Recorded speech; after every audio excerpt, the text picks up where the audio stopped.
Batuma va voter chef de l'État. Il n'y a pas de problème. Au moni, ça la confusion, ma casse. Il n'y a pas de souci. Katanga est à RDCT. RDC est à 26 provinces.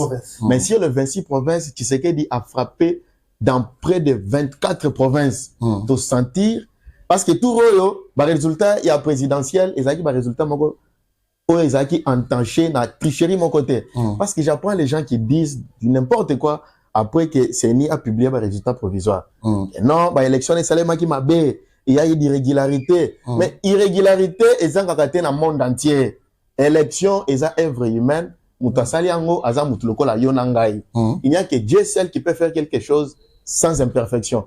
Tant que Moutawasala Kaka est loco, et que ça a toujours lié à imperfection, parce que c'est une œuvre faite par l'homme. Bon, ma vidéo, moi, ils ont circulé, ma machine à voter, tout ça, ma vidéo, ma vidéo, moi, je ne suis pas disposé, il y a repéré sa réponse, Moutaza, habilité à repérer sa réponse, et ça, président, il a saigné Denis Kadima. Mais dans l'anda qui est déjà dans Tongo, à lobby, qu'il aurait appris, n'est-ce pas apprendre, parce que je ne confirme rien, il aurait appris qu'il y avait certains candidats députés nationaux comme provinciaux, Baboura qui va irne, pour n'a pas mis ça beaucoup plus, voix, mais le président Kadima dit que Batona va la sanctionner. Parce qu'avec Tshisekedi, complaisance et atteinte de Konangaï.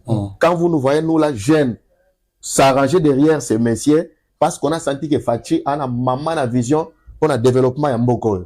Donc, pour la raison, quelle est la vision? Il y a dynamique Fachi Béton.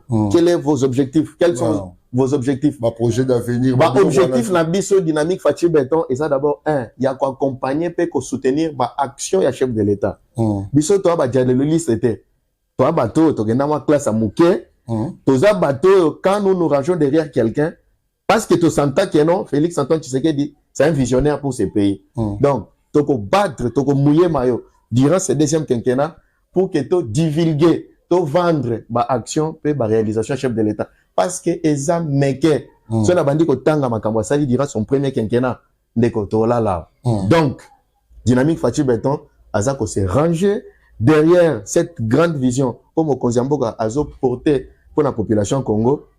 Biso Tozako s'inscrire dans la logique pour que tu accompagnes le chef de l'État durant ce deuxième mandat et à la réussite totale. Voilà objectif majeur dans Biso. Ils ont soutenir et accompagner et puis vulgariser l'action et chef de l'État.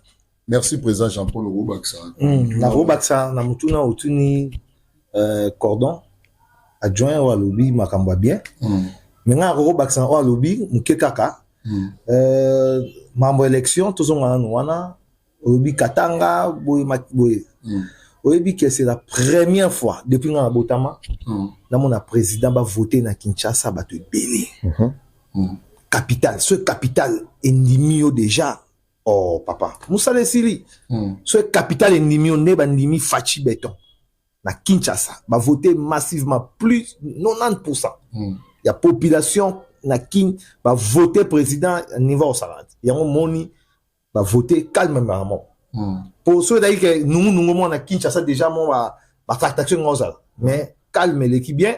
Donc c'est que Kinshasa ils ont représenté RDC na ko sauté Kinshasa oh so ba kino wa teti kino wa teti so ka ndimio c'est que até ozali kino wa teti facha yebi ye moko mona kino so ka ndimio ne ba ndimie boy c'est que deuxième mandat au président Salango bien kitoko banguno waza mike na bakoya mboka bango moko bako s'arranger derrière Fachi Béton pour vision waza nango pour na Congo nous sommes en vision président ko za bien to za pe ba honorable babi mapo honorable supposé majorité te ba wa empêcher pe na campagne otamboli moni batu nyonso na sima bango ba ochakaka Fachi so tu Fachi te ba voter na kin so et à partout mon yonte banderole Fachi na sima banderole Fachi na sima so tu Fachi te ba voter o meki ko cha mususu batu bazo banga donc azo banga cha mutu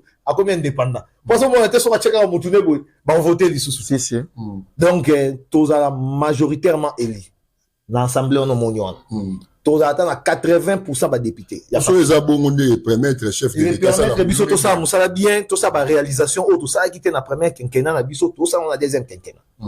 Donc, de deux, vision, tout ça, on prend la dynamique, il y a Fachi Béton. Papa français, déjà, il a qu'on vulgarise, action à chef de l'État, mais que ça, la paix, action humanitaire, sociale. Hein? Na comme chef de l'État.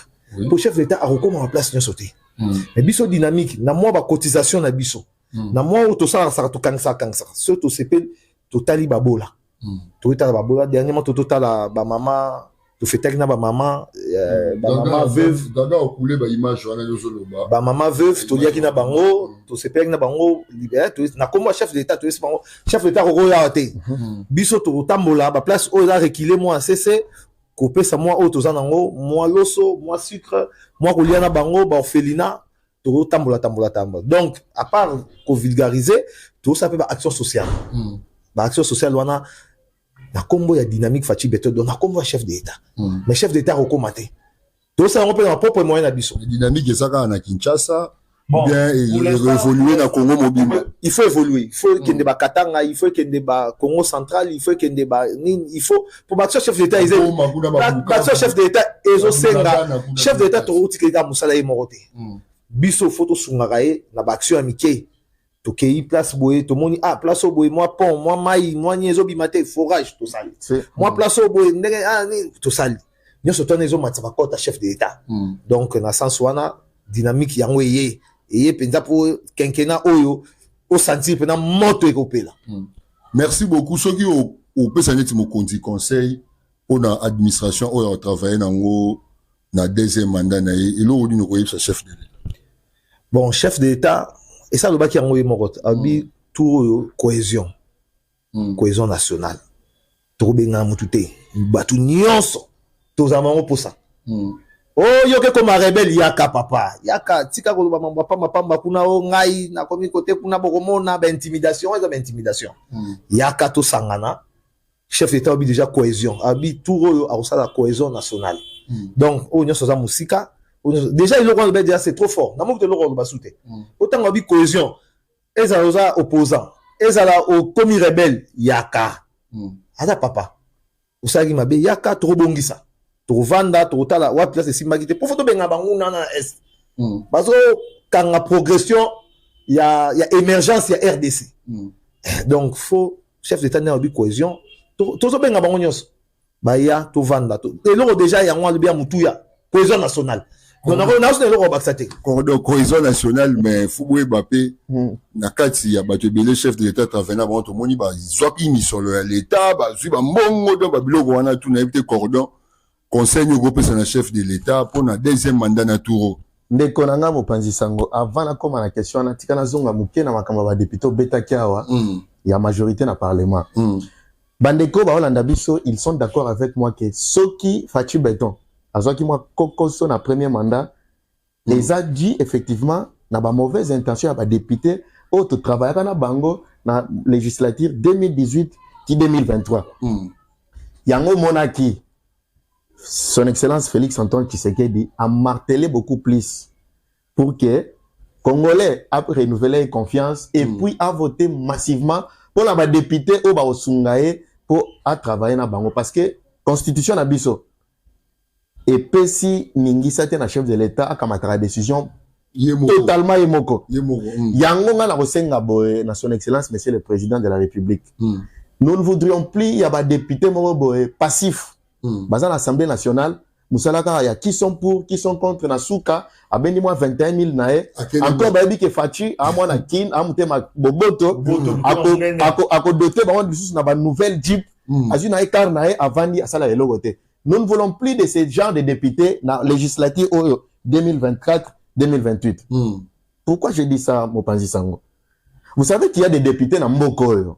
Mboko, il y a des députés, des députés depuis 2006. Qui est le député? Moi, je me pose la question. Toi, pas sérieux. Ces députés-là ne sont pas sérieux. Ils vont m'excuser. Ils vont m'excuser. Je me pose la question pourquoi au moins une constitution c'est une constitution qui avait été taillée sur mes yeux. ngai na kosenga to ke na référendum to réviser constitution parce que ce n'est pas normal que na constitution balobi que le président de la République a droit na 2 mandats renouvelables une seule fois. Ça veut dire que ndenge Fachi Azaki président na mandat passé, son tout dernier mandat c'est celui-ci. Yango Osuka. Yasuka yango wana. Mais pourquoi les députés bango ils ont un mandat à vie? Pourquoi les députés ont un mandat jusqu'à l'infini? Pourquoi les députés ils ne peuvent pas voter la loi à l'Assemblée nationale allant dans le sens de limiter le mandat na bango à 2. Balobi que ce que chose la député 2 fois pendant 2 mandats, la troisième fois qu'on sera député. Comme monsieur c'est à Mobutu. Il est président Assemblée ça va oui que na mboko ya na ba kombo mususu na otanga ngo awa te pour na respect ya bato. Bazala ka na ba poste à prise de décision depuis Congo et Zala Congo. Ba kombo toyoka depuis il y a maintenant 35 ou 40 ans. Bato na bazaka na masolo. Alors qu'il y a aussi des jeunes, il y a des Congolais qui ne sont pas dans la partie politique, mais qui ont des ambitions, il y a qu'au travailler. Regardez un peu ce qui s'est fait pour les comptes, il y a chef de l'État dans cadre dynamique. La dynamique, c'est une structure qui est créée pour essentiellement pour accompagner l'action du chef de l'État. Or, cette dynamique ne reçoit même pas 1 franc de la part du chef de l'État. Donc, porter chef de l'État parce qu'il est notre président, nous l'aimons beaucoup. Nos petites cotisations font que, total, tu commis à moi quelque chose dans la caisse, tu descendre, tu y en a orphelin, tu descendre, tu ça la moi d'homme, son place, son pakal. Alors, si le chef de l'État pouvait nous doter de moyens, on va faire plus que, parce que c'est avec nos petits moyens de bord que tu vas se débrouiller. Alors, pour la cause de la Moutouna, il y a le conseil européen sur le chef de l'État. Le chef de l'État, il est le garant du bon fonctionnement de toutes les institutions de la République. Il est le père de la nation. Ngai, en tant que moi, je ne peux pas avoir un conseil où on a copé ça. Mais nazo sengana simplement parce que bakolo baloba que moi na muka ko beta mbunda bakolo pe babini. Alors moi en tant que l'un des Congolais qui croient en Félix Antoine Tshisekedi Tshilombo. Et là on a sengana ezaka que excellence monsieur le président de la République. Durant ce 2e mandat, il faut mettre à l'écart tous les tambourinaires qui sont à vos côtés. Les gens qui ne vous apportent rien, excellence, monsieur le chef de l'État, il faut les mettre à l'écart. Fédérez des cerveaux, prenez des cerveaux, mettez ces cerveaux autour de vous pour que les Congolais à se retrouver. Vous avez vu Namboko, Ndekonanga Mpanzisango. Tshisekedi, c'est un président par excellence. Il a été président dans ces pays durant un contexte très compliqué. Tant qu'on a l'élection en 2018. Vous vous imaginez que toi, na mboka moboe, économie en Congo, babenga ango, que ça économie moko extravertie. Ça signifie quoi? Ça signifie que tout ce que les Congolais consomment, il fait outra libanda. Les Congolais, tout ce qu'ils consomment, il fait outra libanda. Imaginez-vous, Fachi a eu pouvoir. Quelques mois ou 1 ou 2 ans après, Congo, planète Terre Mobimba, donc on connaîtra crise, il y a coronavirus. Cette crise-là a ravagé presque toutes les économies du monde. Mais pendant cette période, parce que biso, tout dépend de la Libanda, les frontières non sont qui fermées. Échanges commerciaux dans le reste du monde, ils allaient quitter. Malgré ça, quelques temps après, une guerre s'est déclarée entre l'Ukraine et la Russie. Et cette guerre a eu des répercussions sur nos économies africaines. Congo, parce que il y a une économie extravertie, elle a été épargnée. Mais malgré ça, quand cette crise de coronavirus est l'équipe, la situation est s'est stabilisée dans l'Ukraine, dans la Russie, bah expert, il y a des institutions à Bretton Woods, il y a Banque mondiale notamment, la Fonds monétaire international, ils sont descendus sur place. Bah mener l'enquête, ils ont fait un rapport. Bah lobby que de tous les pays d'Afrique, il n'y a pas un seul pays qui a géré la crise sanitaire comme la RDC. Donc, le président Tshisekedi, c'est quelqu'un, oh bango moko, bah lobby que c'est un monsieur extraordinaire, il a une intelligence avérée. Il a géré la crise sans que Batouba va sentir ango. Et puis, elle va classer l'économie africaine. La RDC était classée parmi les top 10 des meilleures économies africaines. Vous pensez que c'est monsieur qui a eu mandat et que tous les sous na coalition na ba député mo bazo ko imposer biso biloko mo et que tous les sous na coronavirus guerre russo-ukrainienne, et ça, vous pensez que si Tshisekedi travaille concentrément pendant ces 5 ans, vous dites que le Congo est commandé. Souci d'un peu dans vous dites que le Congo est commandé. Mboka est changé. Je ne voudrais pas monopoliser la parole, mais donnons la chance à Tshisekedi. Souffrance, ça date déjà de plusieurs années, ça n'a pas commencé aujourd'hui. Oui. Tshisekedi, c'est parmi les gens que le Seigneur nous a donné pour que passe à Congolais et Longo. Au moment où on économiste, il faut une vérité. Dans l'économie, il y a un acte qui se reposer les lots. Mais c'est la répercussion après 10 ans, 5 ans, 20 ans. C'est comme quelqu'un qui. C'est comme quelqu'un qui compte. Papa, et ça, le quoi, motumoko, a juste sida les lots, batobali misanga. Au contracter maladie à sida. La manifestation, il faut au moins bamboule belé pour sentir la manifestation. C'est comme ça avec l'économie. Donc, tout ce que les Congolais subissent aujourd'hui, et ça, mauvaise gouvernance, il y a un régime passé. Parce que dans ces pays, nous avons eu des premiers ministres intelligents, des premiers ministres économistes chevronnés, mais incapables. Alors, incapables, il y a qu'à diversifier l'économie. Nous avons les Congo RDC, 80 000 hectares, il y a des terres arables. Pourquoi le Congo doit commencer à dépendre de l'Afrique du Sud? Je vois les autorités qui quittent ces pays, qui vont chercher le maïs dans un pays désertique comme l'Afrique du Sud.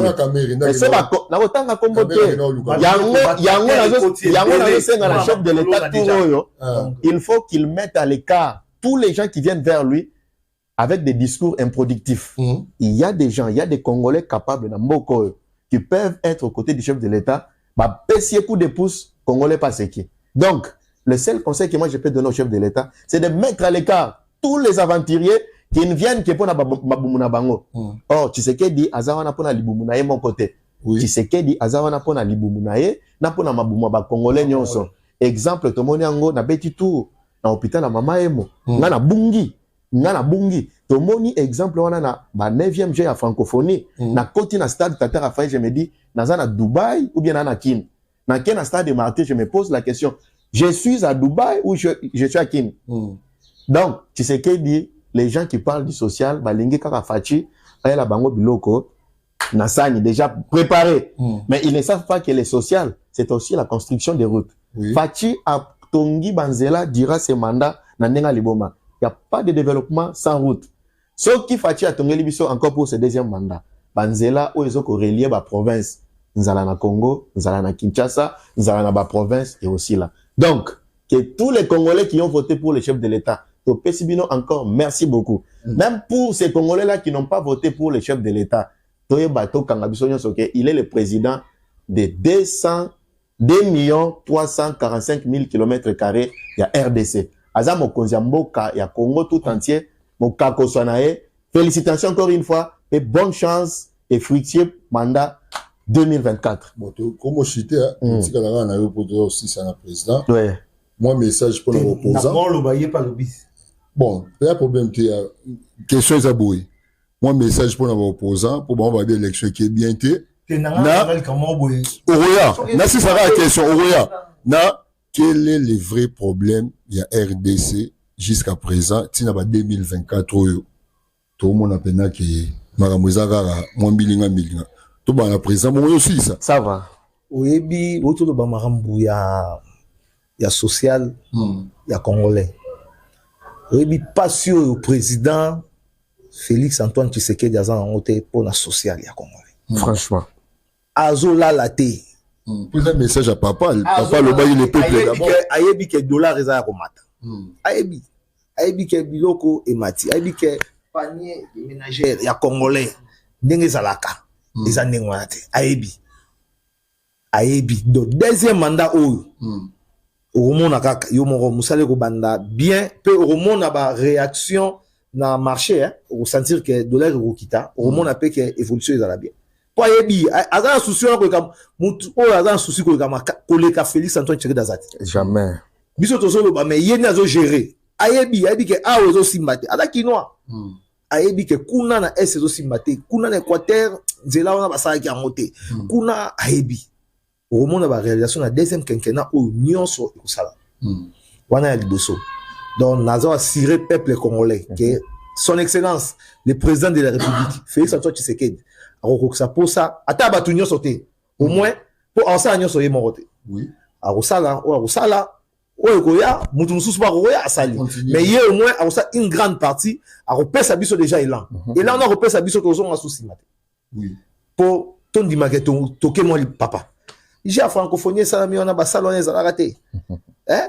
Tu arrives, en Afrique centrale, quand tu es au na Congo Brazza, ce qui est na Kintele, na Congo Brazza. Ma bête, ça, jeunes africains, bah, ça, ils sont na Kintele na Brazza. Na Kintele na Brazza. Basket, tu bête à Massou, à ciel vert, biso to na basalo wana mais Fachi na moindre temps to sali basalo wana bongisi ba stade to bongisi ba na volonté na volonté papa to na arena wana vraiment arena de loko tango aussi de loko mukete oui donc Fachi na volonté faut ko accompagner ba réalisation de salama au mona ke mambo etambola bien donc to tike la président temps la deuxième mandat o ça m'a quitté à Rosala. Alors bon ça social bopi. Maman, mais cordon tout dans moi. Donc il bientôt l'infrastructure il y a bien pour la Congo. Oh baroya baton karne social. Zandu pe ba obongisa. Zandu azobongisa pa maman zandu ba kozonga. Président ça rassurer ba kozonga muna mtozonga na table ne. Donc tout ce que la présentant a rebongisa o à ça qui était na premier mandat na deuxième mandat na si ça m'a bien trouver télé maboko si tant robima tout le monde amena que non Congo zongi na place na e donc président roya azonga so si maté pour yemo on ta place niveau facha o chabiso et a trop likolo makasi donc président longonia conseil goût des attestats le bakia donc conseil exaté auprès sa président mais zaka ke tala social tala peuple na o votaki yo obi ke ngai bano banga za député na sali ba banderole na comme ça ra fachi oza ba image o cha na balancer ba image nyonso donc ba personne ke babi mais aza candidat bolingo ya fachi l'équipe on appelle l'ambition pour ba ebimara bo dynamique après to comme ça o fachi ne mo konza biso to la so mo konza biso obi ke fachi nga tanga bandi mandat na non limite ba ebi ba camarade ba ebi babi mais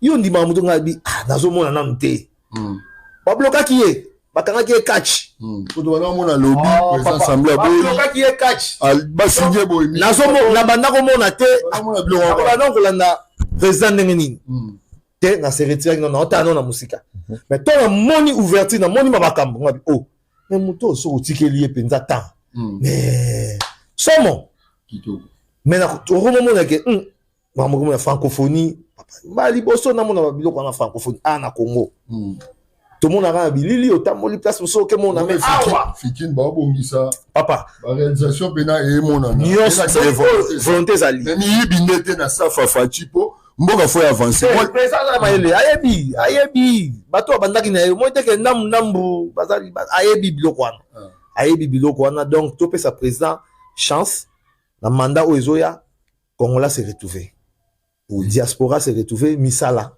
ba jeune bazala misala te pe sa ba jeune misala social pour biso ezaka social so congolais ana congolais so qui social na eza bien papa on revoir ba oui que ba senga ba salaire ba député kita ya ba sénateur kita ba matia ba soldat ba seigneur bilo wana tout président to le kana chaîne moko awa ya radio albert ba bloko ba 21000 abete ki ba calcul est-ce que ba 21000 nyonso to wana ba combien de députés 500 so ça ni siango o chang ato lungoli yango est-ce que yango ne résoudre le problème le vrai problème il y a social et yango te ça mama mbongo wana te comprendre pour le bac expliquer qu'il bien lobby député musicien à l'éche député na ebié oui que député à kitara na terrain oui que lelo ba député misusu bazor ba charge ya ba matanga na quartier ba roya boy député président député arobi misa mbongo ne uta kan ba mbongo wana donc yango tem te résoudre ataba kitisi yango tem te résoudre le problème ya congolais te donc tout ce qu'a président la vision aux anango pour na mboka vision aux anango pour na amélioration ya vie quotidienne ya congolais tout ce qu'a tout ses chances à ça nango bien Merci Cordon Tosu qui s'en a. ndeko nanga mopanzi sango oyebi na mboka oyo notre père de la démocratie Mokongo Koba les sphinx délimité de reste mémoire Étienne Tshisekedi wa Mulumba de son vivant alobaka que jour IDPS akota na pouvoir opposition aux alasu na mboka ote yango tozomona banda Fachi Beton akota na pouvoir opposition moko ekoma ya pété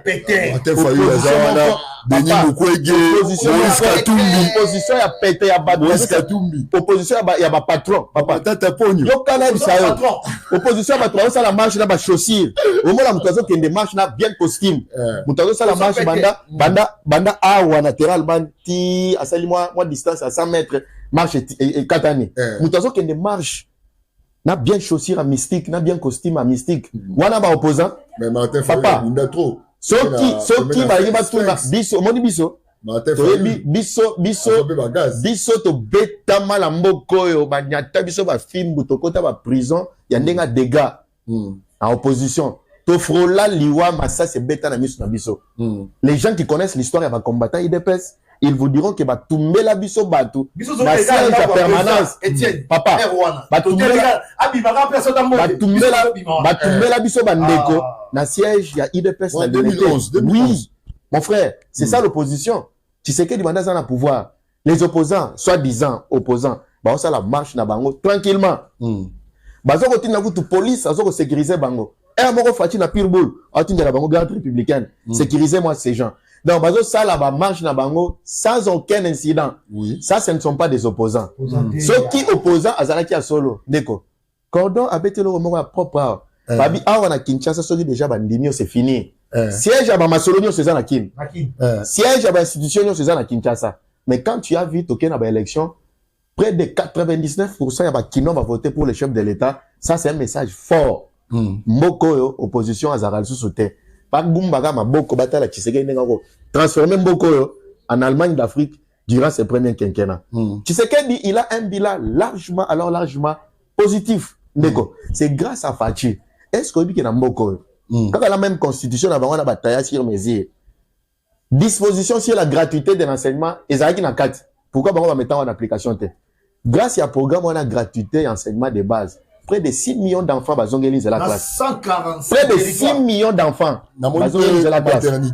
Mon frère, Facha Suki Wanate. Facha Tali a lobby lisusu a décrété gratuité ya maternité. Donc, plus question ya ba maman et puis ba maman bazobota na ba hôpitaux nini. Les hôpitaux oyo bato bando kanisa keno isa ba luxe. Moi sinon à juger milelo za la clinique Ngalema. Même ceux qui ba ko saler césarienne, tout sera pris en charge par l'État congolais. Un monsieur comme celui-là, vous dites qu'il n'a rien fait. Il faut aux alandoki. Moutoumoko a une fois, mais toi avec ton Fachi là. Non. Moutoumoko a vendu une fois, tout dans la question, que non, toi avec ton Fachi là, qu'est-ce qu'il fait? Alors ça, de l'autre côté, c'est papa. Si toi tu penses que Fachi ne fait rien, ça veut dire que Missoula mon a raté aux aveugles. Kende ko consulter médecin, mon ophtalmologue. Atsungayo, pour que eux découvrir vie. Je suis en train de dire que ne comment quoi ben faut pas soucoler miso ne comment quoi azo ebisanga que non toi avec ton Fachi là qu'est-ce qu'il alors va français mon ezanga tina avant d'ici na bise monsieur français nous zolo banako bando tangi sont bandal lelo tilobi tu ne vas rien comprendre toi tu penses que Fachi n'a rien fait ça veut dire que tu es un aveugle va consulter un ophtalmologiste il va t'aider à recouvrir vie nayo comme ozo monate moi je te considère comme un aveugle et je ne suis pas responsable de ta cécité. Kende kutana médecin après ce qui s'y va coller na misu pour que misu ne so kwama omona makambo Félix Antoine Tshisekedi Tshilombo azo sala. Donc le message que je lance aux députés qui vont être proclamés cette fois-ci, le peuple va se prendre en charge. Ne pensez pas que baotike la bino susu bo sala buzoba na sam. Les députés qui vont s'aventurer à bloquer le chef de l'État parce que Congolais azana posa azo et là, Congolais surtout à se retrouver. Les députés qui vont s'aventurer à bloquer le chef de l'État au nom de son propre ventre. Nous sommes aussi capables de faire signer ma pétition et vous faire partir de l'Assemblée nationale. Nous ne voudrions plus de députés improductifs au côté du Parlement parce que le Parlement ils ont la capacité de contenir 500 personnes. C'est comme ça que vous avez surtout au Vandi. Au délégué Bino comme Balbino Balobelina Bisso. Bokende kozala ba porte et ma porte pour parole na biso entre bino ba député na exécutif. Oui. Les députés qu'on va constater qu'il est en train de marchander députation nationale. Le peuple congolais va s'en charger de lui et on va demander sa destitution à l'Assemblée nationale. Il faudra que mandat oyo tant Fatou Beton comme en 2028 à Sali bilan sur les 100 millions de Congolais, au moins une bonne partie, au moins 99% des Congolais va lobby non Félix Antoine Tshisekedi Tshilombo. Merci pour ce mandat parce que ça qui mandat au peuple a PCO pour rendre à sincère. Donc merci beaucoup encore une fois de Konanga pour l'invitation. Oui. Merci Cordon Jean-Paul pour cette marque de confiance aux Anango vis-à-vis Nanga. Bande Konanga sur dynamique Fatou Beton. Je vous présente mes vœux le meilleur. Nzambe na biso asalake année 2024 ezala année d'accomplissement. Ezala année ya ba récupération. To sungana to simba na maboko to pesa un coup de pouce au chef de l'État pour que ce quinquennat ait profité. Non seulement na biso dynamique mais na Congolais na Congolais il y a 26 provinces qui ont ça. Merci encore une fois beaucoup. Merci beaucoup Cordon, merci président Torobina Souka. Torocha numéro en contact il y a dynamique à Fatou Beton. Mon chapeau na zwa tango no tunité papa chapeau za pembe batulia ba chapeau a pembe oyo chef d'état zwa tango mikolo voilà signe ya paix c'est ya gagne donc muto a gagnaka azaka ata toujours pembe mo so batie drapeau blanc wana guerre ici là donc paix yango donc mikolo ba gagner système ya chapeau lata boye ya pembe luka ya pembe ko luka mundu te luka ya pembe signe ya gagne ya vainqueur ya paix yango au chef d'état zota mikolo moi chemise à pembe ozana ngo lata voilà ozana chapeau à pembe lata papa chemise à pembe obomba wana lata signe ya paix ya victoire ya victoire que to gagner na sengi bana dynamique Fatou Beton na pesa mo meilleur vœu na bango peuple congolais mobimba année oza année ya ba action donc de to côté yango boye ya ba action dynamique oyo quand on a terrain au monde yango penza par-ci par-là ndenge eko sala ba makam nango donc merci beaucoup na coordinateur adjoint merci Cordon papa Francis oui merci beaucoup na bandeko nyonso batali biso to sepeli mingi to yamba la sima esilité to kutana lisusu makambo robete ezebele merci met TV za ratango nde to kati awa mais na sengi na bana dynamique massivement baya na assemblée générale baya to kutana to sangana pour mambosa des ebele les 6 non mona osenga ke ba cha numéro ya dynamique mututu o amoni ka ko adhérer na vision ya dynamique au contacter numéro wana au rejoindre bon siège social siège à dynamique eza a na bandal entre maison nini avenue Bungu na 8 décembre so yo wana moni bakomi mama social toza wana tukutana wana tosangana wana des fois mais toujours na to vendre sa makambo structure nyonso evanda ezala penza placement au bat ba facilement muta kubunga te to sengi merci lisusu na chef de l'état ndenga zo penser ko bongisa niveau ya congolais merci chef de l'état penza zo la te nga na yebiso ka zo la te na yebi ala kinwa on limité yo zo ndeni to yebi mona mama Marthe mona papa Etienne congolais de père et de mère naza mo limité ngai soki na limité na motel fiki naza wana voisin de père et de mère oh de père et de mère merci merci à la prochaine go